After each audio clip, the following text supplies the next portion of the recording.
Hello students, welcome to my class, and today I start our social studies class. Okay, so today's social study class is chapter 5 motions of the earth, exercise question answer, page number 40. Okay, so आज जो हमारा lesson है chapter 5 motions of the अर्थ और उसके exercise के question answer.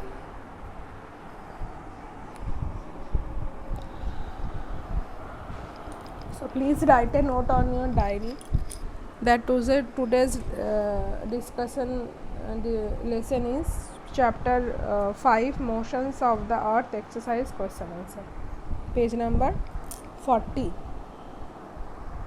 Page number 40.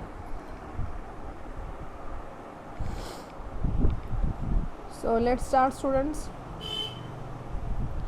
First question is what do you mean by the rotation of the earth. Rotation का meaning क्या है?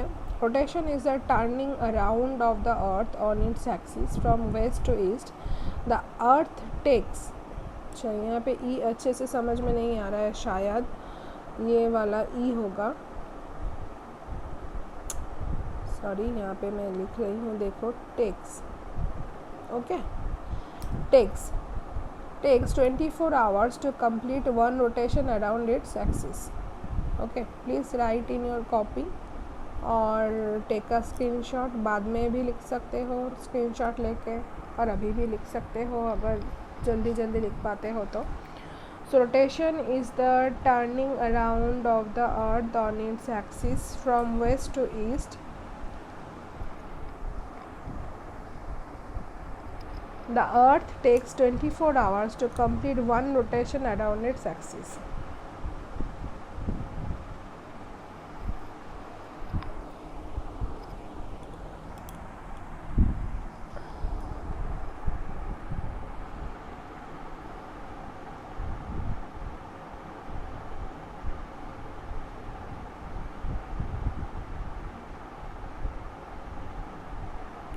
आप लोग ये आंसर देख के आप बुक में भी मार्क कर सकते हो. ओके, चलो next question. What causes day and night. Earth's rotation is causes for day and night. Okay, earth's के जो रोटेशन है वही डे एंड नाइट के कारण है.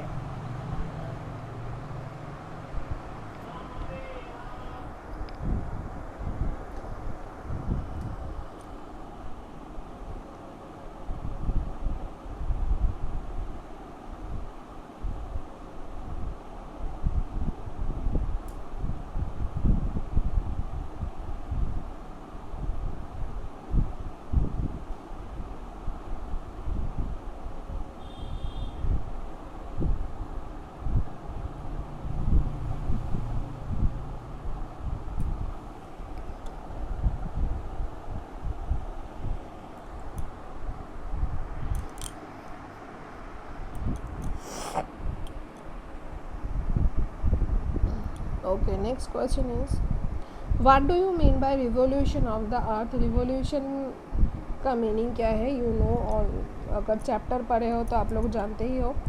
The movement of the earth around the sun in a fixed path is called its revolution.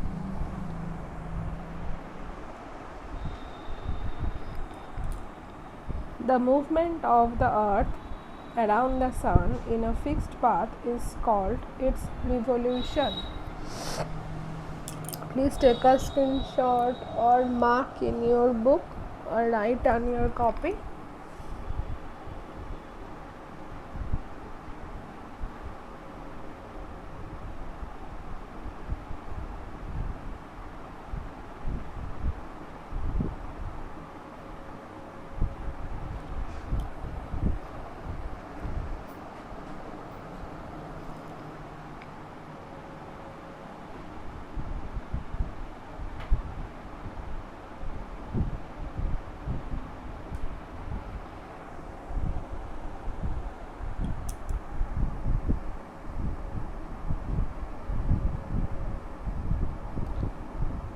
Next question. Next question is explain summer and winter solstice. So ये आप लोग book में भी देख के मार्क कर सकते हो, देख लो. Summer solstice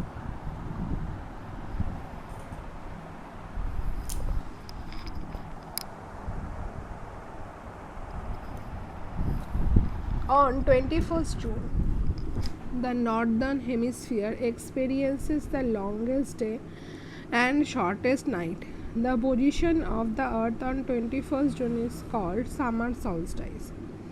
Okay, next winter solstice is the southern hemisphere experiences summer with longer days and shorter nights. The position of the earth on 22nd December is called winter solstice. तो summer solstice कब होती है? 21st जून को, and winter solstice होता है 22nd दिसंबर को. और summer solstice होता है नॉर्दर्न हेमिस्फीयर में, एंड विंटर solstice होता है कहाँ पर? साउदर्न हेमिस्फीयर में, है ना. साउदर्न हेमिस्फीयर में दिसंबर में समर होता है और नॉर्दर्न हेमिस्फीयर में जून में समर होता है. तो हम कहाँ पे रहते हैं? हम रहते हैं नॉर्दर्न हेमिस्फीयर में, है ना, क्योंकि जून में हम समर को फील करते हैं.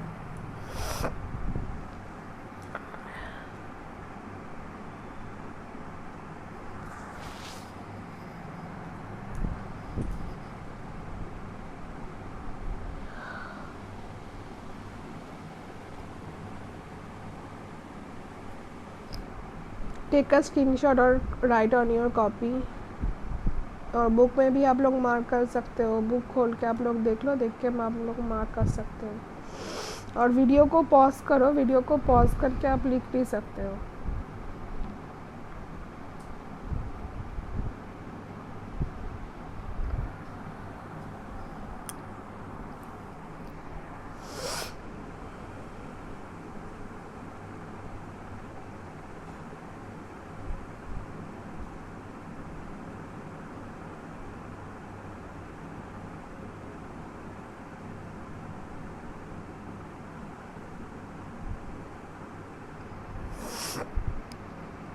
चलो अभी नेक्स्ट क्वेश्चन पे जाते हैं.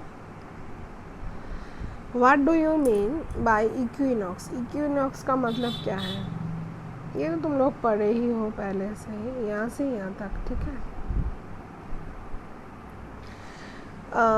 On 21st March and 23rd September, direct rays of the sun fall on the equator. At this position, the poles are not tilted towards the sun. Therefore, days and nights are of equal duration throughout the world. This is called an equinox. है ना. 21st March and 23rd December को, मतलब दोनों तरफ ही, southern hemisphere and northern hemisphere, दोनों hemisphere में क्या होता है? दिन और रात इक्वल होता है, समान होता है, एक ही मतलब इक्वल ड्यूरेशन होता है. सो इसीलिए उसको इक्विनॉक्स बोला जाता है. उस दिन मतलब उस 2 दिन को इक्विनॉक्स बोला जाता है, 21st मार्च को और 23rd सितंबर को, जो पोजीशन होता है अर्थ का. ये बुक में ही है, आप लोग बुक में मार्क कर लो, पर बाद में लिख लो या फिर बाद में लर्न कर लो. लिखना तो है, ये सारे क्वेश्चन आंसर कॉपी में है.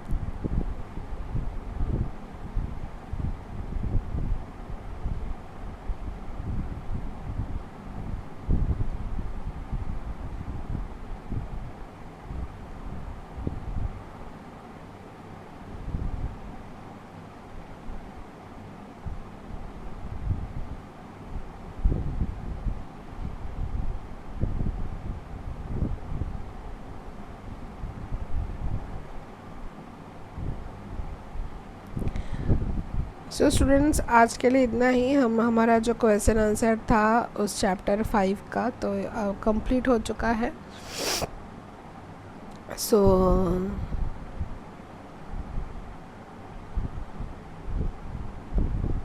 नेक्स्ट है, हम नेक्स्ट न्यू चैप्टर डिस्कस करेंगे। ओके, सो आज के लिए इतना ही student. So take care, good bye and keep learning.